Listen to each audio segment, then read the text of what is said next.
Prontinho. Ok? Ok.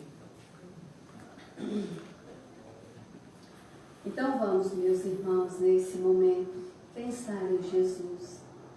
Vamos buscar a sintonia com o plano maior, para que possamos agora, nesse momento, receber esses ensinamentos tão necessários a cada um de nós que aqui veio, que aqui se encontra, para que possamos sentir o nosso coração mais abraçado pelo nosso Mestre amado Jesus, nos dando condições para a nossa caminhada terrena.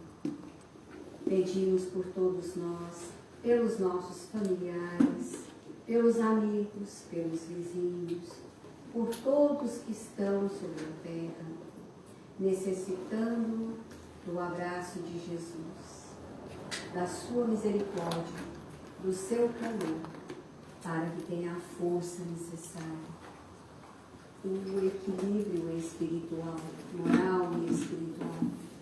Que o Senhor esteja conosco e que as entidades venerandas ligadas a esse trabalho de divulgação da mensagem espírita estejam conosco a nos inspirar, para que possamos todos, que aqui nos encontramos, sermos beneficiados pelas luzes libertadoras dessa santa doutrina que nos esclarece e nos consola. Que a sua paz, Mestre amado Jesus, esteja conosco, hoje, agora e sempre.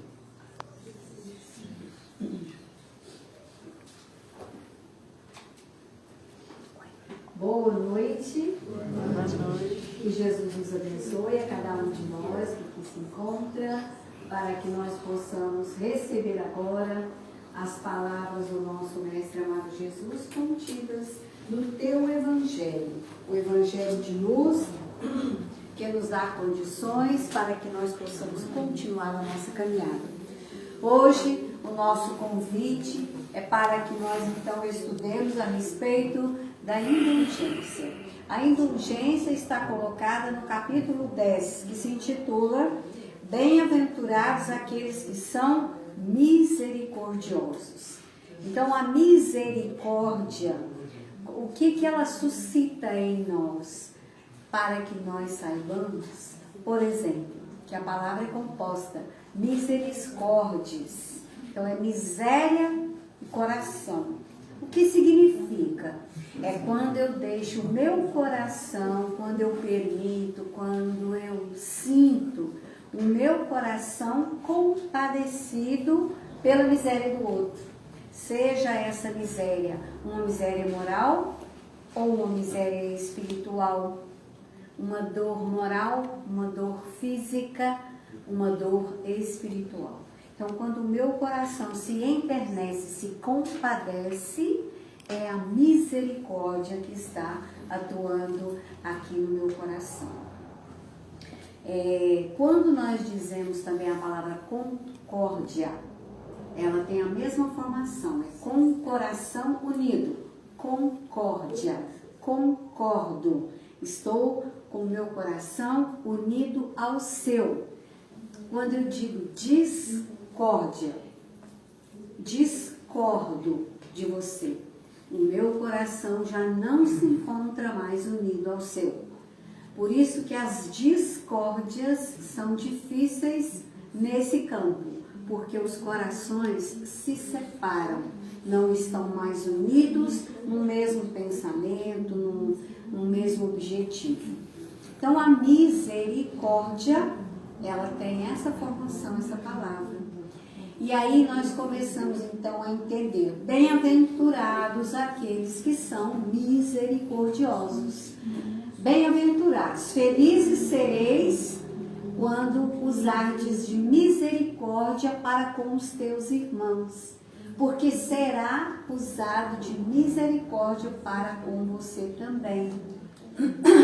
Porque tudo aquilo que nós damos à vida, tudo aquilo que nós oferecemos para os outros, nós haveremos de receber, porque é a lei, né, da atratividade, é a lei da similitude, Então, o que damos para a vida nos devolve. Então, que façamos o bem, para que o bem possa nos acompanhar, voltar para nós. Então, bem-aventurados aqueles que são misericordiosos. Felizes serão aqueles que trazem a misericórdia junto ao coração. E aí ele traz a indulgência, porque a mensagem é de José, um espírito protetor, lá em Bordeaux, 1863. Então ele vai falar a respeito da indulgência. A indulgência, ela é uma virtude, ela é uma bênção em nossas vidas. Ela nos capacita a evoluir enquanto espíritos encarnados que todos somos. Espíritos viajores do universo que estamos aqui neste planeta, neste momento, para angariar recursos e promover a nossa caminhada evolutiva. Então, queremos crescer, queremos evoluir em espírito, em entendimento, porque tudo aquilo que se compreende tem mais facilidade de ser aceito por nós, pelo nosso coração. É como o Evangelho diz no capítulo 9, né, quando fala da paciência. Quando o coração consente, é porque ele compreendeu, ele aceitou. Então é interessante pensar nisso. Traz a indulgência para nós. A indulgência, ela está também ligada a tempos idos, quando lá das igrejas recebia-se indultos, indulgência, só que elas eram compradas com a ideia de comprar o perdão muitas vezes, e o perdão não se compra, né? A palavra perdão, perdoar, vem do latim perdonare.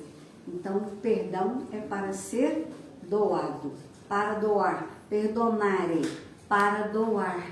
Então, o perdão é para doar. E quem é que se beneficia mais do perdão? Quando da ação perdoativa? Quem dá o perdão ou quem recebe o perdão? Quem oferece o perdão. Porque aquele que perdoa, ele já vai criar em torno de si uma energia amorosa que vai fazendo, que vai trazendo toda uma modificação para o ser. Então é uma energia amorosa que nós vamos angariando quando nós reconhecemos que muitas vezes o outro não estava num momento muito bom quando me disse ou quando me fez praticou determinada ação comigo. Então a indulgência aqui é o item 16 e ele vai começar fazendo um chamamento. Para quem? Para os espíritas. Então ele não chamou o Jotinho, não chamou a velhinha, não chamou a Oliva, ele chamou os espíritas e disse assim: espíritas, queremos vos falar hoje da indulgência. Olha só, esse sentimento tão doce, tão fraternal, que todo homem deve ter para com os seus irmãos. Então é um sentimento doce, fraternal, faz com que nós passemos a nos sentir irmãos uns dos outros, porque a palavra fraternidade vem de frater, que significa irmão. Então, quando nós estamos exercitando a fraternidade, nós estamos nos tratando como verdadeiros irmãos que somos em Cristo, filhos do mesmo Pai. Então ele diz que nós todos haveremos de conquistar esse sentimento, fazer com que ele tenha uma ação bem positiva sobre todos nós. A indulgência. Então chamou os espíritas. Os espíritas conhecem o Evangelho de Jesus. Os espíritas sabem que o Cristo, quando da sua passagem por nós, ele nos ensinou muita coisa. Então, nós haveremos de lembrar do seu evangelho. No segundo parágrafo, ele vai dizer: a indulgência não vê os defeitos de outrem. Então, o indulgente, a pessoa que é indulgente, que pratica a indulgência, ela não vê os defeitos dos outros. Mas os outros têm defeitos, velhinha? Tem. E nós também. Quando nós apontamos o dedo para os outros, existem 3 dedos apontados para nós. Então, a indulgência, olha que sentimento doce e fraternal, ela não vê os defeitos dos outros. Ou se os vê, porque muitas vezes os defeitos são bem visíveis, né? A pessoa está ali à sua frente e dá bem para você perceber, né, o defeito, a imperfeição que ele carrega, seja uma imperfeição física ou moral, dissemos agora há pouco. Então ele diz: e se os vê, evita falar deles. Porque cada vez que nós falamos de alguém, dos seus defeitos, nós aumentamos, por assim dizer. Já viu aquela frase assim: quem conta um conto aumenta um ponto. Quando chegar lá no último, já está completamente diferente. Então a indulgência não vê os defeitos dos outros. Se os vê, evita falar. O que vai fazer então o indulgente? Evita falar dos defeitos dos outros, evita divulgá-los. Ao contrário, o que o indulgente vai fazer quando ele percebe tudo isso? Ele vai ocultá-los. Como que ele vai fazer isso? Ele vai maximizar, ele vai dar mais valor às qualidades. Porque foi isso bem que o Pedro disse na sua carta, que o amor cobriria uma multidão de erros. Em outras traduções, uma multidão de pecados. Para nós espíritas, uma multidão de defeitos, de imperfeições. Porque aquele que ama, ele não vê o mal nos outros, pelo menos é o que se espera, não vê o mal nos outros, não vê o defeito dos outros. Vai, ao contrário, ocultá-los e fazer com que fique em evidência as qualidades das pessoas. Porque todos nós trazemos qualidades conosco. Temos imperfeições? Temos, todos temos. Mas todos nós carregamos conosco a centelha divina. Porque quando João, o evangelista, disse que Deus é amor e nós também somos amor. Porque somos criaturas dele, divinas. Então somos amor também. Então oculta-os, a fim de que não sejam conhecidos de ninguém, só da própria pessoa. Porque a própria pessoa sabe dos defeitos de que ela é portadora. Não é preciso que nós apontemos o dedo e passemos a evidenciar, né, os seus defeitos, as suas imperfeições. Então, senão dela. E se a malevolência o descobre, né, as más línguas, a malevolência descobre os defeitos daquela pessoa, tem sempre uma desculpa para os abrandar. Então, o indulgente vai falar assim, a pessoa vai falar: mas você viu, determinada pessoa tem esse defeito, aquele defeito. Aí, quando a gente é indulgente, a gente vai pensar assim: nossa, mas você já viu como ela é uma pessoa caridosa? É uma pessoa que dá atenção para as outras, que faz algo de bom, que pode ser pequeno, mas faz algo de bom para as outras pessoas. Porque todos nós temos qualidades. Tem sempre uma desculpa para os abrandar, quer dizer, uma excusa plausível, né, que dá para você pensar: nossa, mas é mesmo?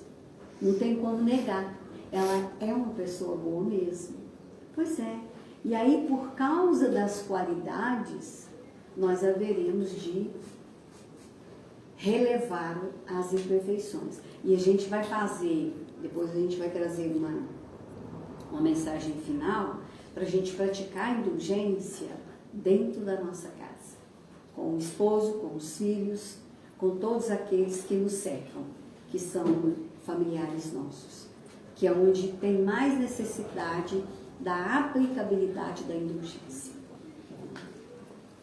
Então ele continua o texto, uma escusa plausível, séria, e não daquelas que, tendo o ar de atenuar a falta, fazem ressaltar com um jeito pérfido. Não é com ironia, é com uma verdade, realmente. E não precisa a gente reafirmar a questão que a pessoa está levantando a respeito dos defeitos de outrem. Mas nós vamos dizer, nossa, mas ela tem muitas qualidades boas.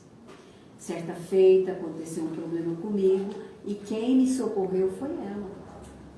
Então é sempre buscar a nossa, enquanto espíritos encarnados, a gente tem uma tendência a sempre valorizar as coisas ruins, né? Somatizar as coisas ruins que nos acontecem. E não percebemos o que nos acontece de bom. Então vamos começar a perceber o que há de bom nas pessoas, nas situações, para a gente angariar forças, recursos, para que possamos empreender esses recursos quando nós necessitarmos. Porque todos nós, vez por outra, necessitaremos do concurso de alguém. A indulgência não se ocupa jamais, não se ocupa, não toma o seu tempo para se ocupar com os atos maus de outrem. Quando Emmanuel diz assim, o mal, ele não merece comentário. É porque Bezerra de Menezes, ele diz que nós espíritas haveremos de ser aquele plug onde a tomada chega e nós vamos dar a finalização. Daqui não passa. Porque o que acontece? Quando um fala mal, o outro fala, aí vai virando uma corrente. Então, Bezerra de Menezes diz que nós haveremos de ser aqueles que vão agir diferente. Não vamos engrossar a fileira daqueles que exaltam o mal, praticam o mal, falam o mal das pessoas, comentam o mal acontecido. Então, ouvir a mensagem dos Espíritos e começar a fazer alguma coisa nesse sentido. De começar a ressaltar o bem, aquilo que acontece de bom conosco, na vizinhança. Então, ser aquele plug final. Chegou, parou, daqui não vai para frente. A menos que isso seja, então a indulgência não se ocupa jamais com os atos maus de outrem, a menos que isso seja para prestar um serviço. Mas ainda assim, há que se ter aquele cuidado, se realmente está prestando um serviço.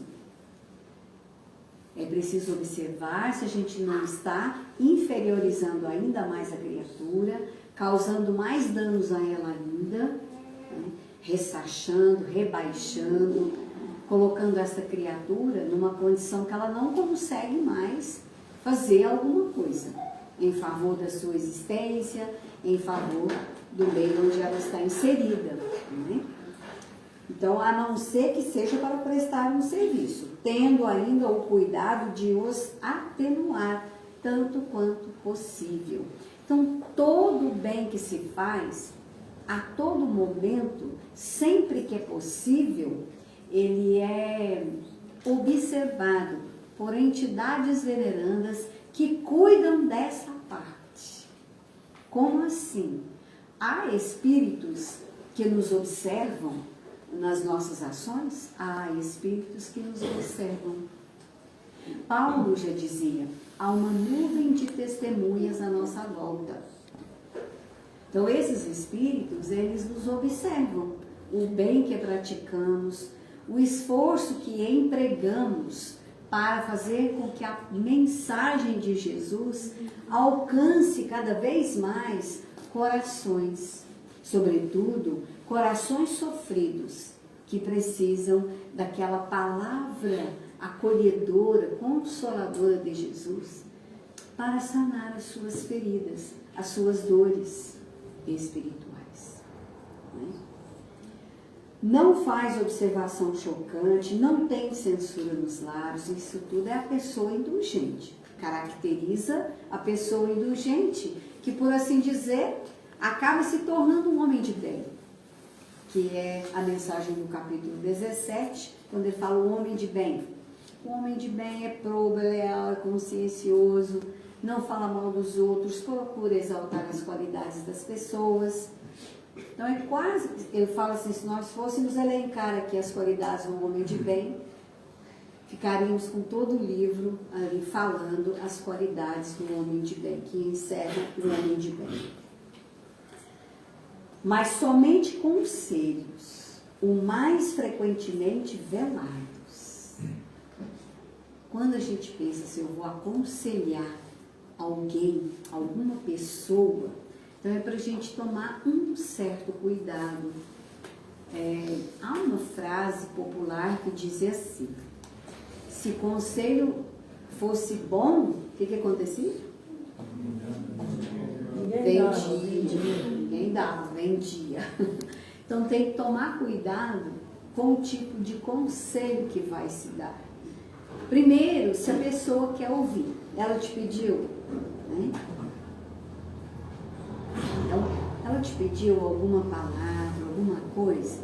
Então eu observo, falo, tomar um certo cuidado com isso. Então são conselhos muitas vezes velados, que são ditos de uma forma caridosa e quando a pessoa assim o pede para nós. Quando criticais, que consequências se deve tirar de vossas palavras? Aqui é outro ponto reflexivo para nós. Há muitos que defendem a crítica construtiva. Há muitos que não assim encaram. Por exemplo, vocês acreditam em crítica construtiva? Eu acredito, sim. Eu penso que é a palavra que não está bem empregada. Não é uma crítica, é uma sugestão? Uma observação, uma sugestão. Porque crítica é crítica. Vamos lá. É negativo. Não é? Entendi. Entendeu? Então é melhor usar o termo observação, uma sugestão, que fica mais fraterno do que falar, eu vou te fazer uma crítica aqui, minha amiga. Que a palavra machuca, Mas né? machuca. E ela crítica, grite. Mas é uma crítica construtiva, tá? Você vestiu uma roupa tão bonita, pôs chinelo. Brincadeira, entendeu? Mas é uma crítica construtiva, você? Não, não é. Então é melhor que nós usemos os termos certos para não ferir as pessoas. Porque a gente não quer ser ferido, quer? Então, o que a gente não quer para a gente, então não faz para os outros. Porque vamos dar observância ao ensinamento de Jesus. Não façais aos outros o que gostaria que os outros não te fizessem. Então não faça, para não receber. Né? Então ele diz aqui: é que vós que censurais não teríeis feito o que reprovais e é que valei mais do que o culpado. Ó homens, quando, pois, julgareis os vossos próprios corações, os vossos próprios pensamentos, os vossos próprios atos, sem vos ocupardes do que fazem os vossos irmãos. Então, cuida daquilo que está dentro do seu coração. Observa-te, estuda-te, conhece-te. Porque quando você se conhece, você sabe muito bem lidar com você mesmo e com os outros. Então, passe a se conhecer melhor. Olha como que ele diz. Vai lá dentro do seu coração e perceba como é que você está sentindo as coisas. Como é que você está pensando as coisas. Quando não abrireis os vossos olhos severos, senão sobre vós mesmos.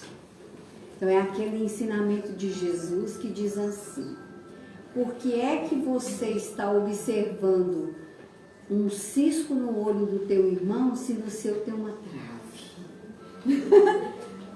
Não é? Se no seu tem uma trave. Então é assim, por que é que você está preocupando com a vida alheia, com os defeitos de outrem, se você não aprendeu ainda a lidar consigo? Os defeitos da gente, né, minha amiga? Não é? Porque a doutrina espírita, ela nos ensina e nos convida sempre a fazer a reforma íntima, a ser uma pessoa cada vez melhor, primeiramente para si mesmo. Já viu aquela frase, aquele caso, fala assim, nem eu mesmo estou me aguentando? Então, é bom que se estude, que se perceba, que saiba quem é você de verdade, porque você vai se dar bem com você mesmo. Nós somos espíritos, temos um corpo para transitar pela experiência terrena. Ao deixarmos esse corpo, é como diz André Luiz, lá no prefácio de Nosso Lar, um corpo, uma veste. Então, ao deixarmos essa veste, retornaremos ao plano dos espíritos como nós somos realmente, espíritos. Então, é seguir o conselho do José. Sede, pois, o verbo ser aqui está flexionado no tempo imperativo. Então, sejamos todos nós indulgentes, aliás, severos para conosco mesmos e indulgentes para com os outros. Então, vamos nos perceber primeiro como é que nós somos de verdade e depois ser indulgentes, caridosos com os outros. Pensai naquele que julga em última instância. Quem é aquele que julga em última instância? Deus. Pensai naquele que julga em última instância, que vê os pensamentos mais secretos do seu coração, do coração de cada um de nós que aqui se encontra. Pensa, quando nós estamos julgando um defeito de uma pessoa, como é que Deus está a nos observar? Como é que fala do defeito do outro se você tem defeitos talvez maiores? Sede severos convosco e indulgentes para com os outros. Ele diz que é aquele que julga em última instância, que vê os pensamentos secretos de cada coração e que, por consequente, desculpa frequentemente as faltas que censurais ou condena o que desculpais, porque conhece o móvel de todos os atos e que vós, que proclamais tão alto anátema, tenhais talvez cometido faltas mais graves. Então aqui me lembrei da oração do Pai Nosso. Quando nós proferimos a oração do Pai Nosso, é bom que ao proferirmos, façamos uma reflexão de cada frase que estamos a falar, para que a oração não fique no campo do mecanicismo, do automatismo. Pai nosso que estás no céu, santificado, é refletir. Pai nosso que estais nos céus, o Pai de todos nós, santificado seja o teu nome. Lembrando que é o divino em nós. E aqui quando ele fala que desculpa frequentemente as nossas faltas, como é que na oração nós vamos pedir? Perdoai as nossas ofensas, assim como nós perdoamos aqueles que nos têm ofendido. E como é que nós temos perdoado aqueles que nos têm ofendido? Com indulgência? Com caridade? Porque o perdão é caridade. Será que nós estamos fazendo assim? Para ter, isso chama-se propriedade. Quando você fala algo com propriedade, é porque você fala de algo que você faz. Se eu disser para vocês, meus amores, pratiquem a caridade, mas e se eu não praticar? Eu tenho autoridade para falar para vocês? Não tenho. Não tenho. Então, por isso Jesus tinha autoridade para falar, porque ele praticava. Né? Praticava tudo. A missão do trabalhador não é fácil, não. Tem que falar e praticar. Primeira coisa, tem que orar e fazer. Tem que estar dentro, tem que estar dentro, tem que fazer vibrar as cordas mais íntimas do meu coração. Para poder ter esse comprometimento e essa autoridade para falar. Porque se você condena os outros, mas talvez nós tenhamos cometido faltas mais graves. Todos nós que estamos sobre a terra, estamos nos redimindo, buscando a redenção. Sede indulgente, meus amigos, porque a indulgência atrai, acalma, reergue, ao passo que o rigor desencoraja, afasta e irrita. Sede indulgente para com as faltas de outrem, quaisquer que sejam. Não julgueis com severidade, senão as vossas próprias ações. E o Senhor usará de indulgência para convosco, como dela usaste para com os outros. Não é fazer aos outros aquilo que nós gostaríamos que os outros nos fizessem. Então, só para encerrar rapidinho, que eu falei para o Jotinho, para a gente praticar a indulgência dentro de casa, com aqueles que estão convivendo conosco, são nossos familiares, nossos entes queridos. Pratique em casa o exercício da indulgência. E ele começa com os exemplos. Pai grosseiro, não censure, tolere. Mãe apática, não recrimine, dialogue. Esposa difícil, não exija, ampare. Marido inábil, não critique, oriente. Filho rebelde, não discuta, aconselhe. Irmão hostil, não julgue, entenda. Parente ingrato, não condene, ajude. Tolerância nas reuniões sociais, suportando até mesmo exageros, pode ser simples conveniência, mas na intimidade do lar, onde cada um se mostra como é, sem o verniz das regras de etiqueta, a indulgência com a família significa que você realmente está com Jesus e superou as aparências.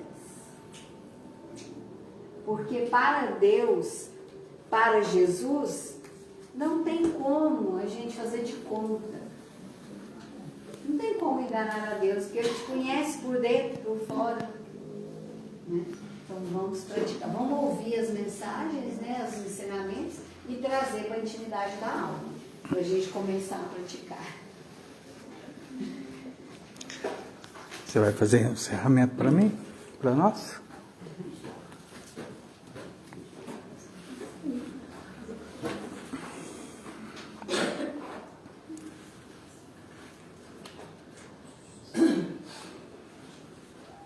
Então vamos nesse instante, meus irmãos, nos prepararmos para os trabalhos a seguir, onde nós temos a certeza, se tivéssemos olhos de ver, perceberíamos uma luz verde, irradiante, aqui dentro do salão, entidades venerandas, trabalhando em todos os setores, trabalhando o nosso coração e nos preparando para essa vivência com Cristo dentro de cada um de nós. Que nesse momento nós possamos ser abraçados por esses amigos benevolentes, incansáveis trabalhadores do bem, que estão sempre prontos a servir. E nós, por nossa vez, agradecemos e aguardamos o concurso dos amigos espirituais para que nos protejam, para que nos auxiliem na vivência do Evangelho, na prática dos ensinamentos do Mestre, para que continuemos a divulgação da sua palavra com humildade, com caridade na palavra. Que o Senhor nos auxilie na condição do primeiro aprendiz que aqui se encontra. E assim, Mestre amado Jesus, encerrando os nossos trabalhos, nós vamos cantar essa pequena estrofe, encerrando e agradecendo humildemente a oportunidade vivida nessa noite. O Pai nunca dá pedra ao filho que pede pão. É Jesus quem nos ensina o recurso da oração. Pai nosso que estás no céu, abençoa o meu coração, que eu aprenda a ser melhor e amar o meu irmão. E que assim seja, que o Senhor nos abrace hoje,